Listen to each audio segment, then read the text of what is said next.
Smart meter is, of course, the backbone of a advanced metering infrastructure.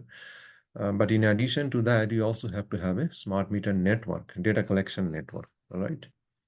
Typically, radio frequency network is in use. You can also use different types, other types of communication, especially if you are in a remote or rural area. You may not have physical wire connectivity. At that time, you can actually use 3G, 4G, or even 5G communication if that is applicable, right?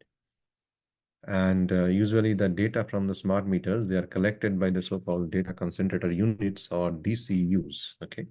So they act like a nodal collecting data collection agency. They are basically physical devices which are placed in the vicinity of a number of smart meters.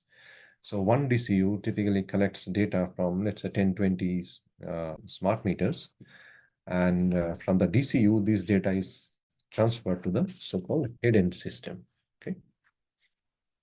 And head-end system works like an interface between this AMI system and the control center.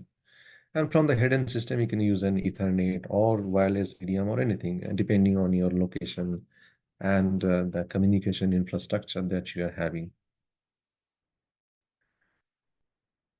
And after you receive the data at your control center, you have to have a proper meter data management system, or MDMS, as we mentioned before. Okay, this is basically the IT infrastructure that is required to manage and handle the smart meter data. And typically we have to have different applications like web application where the consumers can have a look at their consumption data. Nowadays we are very fond of mobile applications. We can also have a mobile application, right?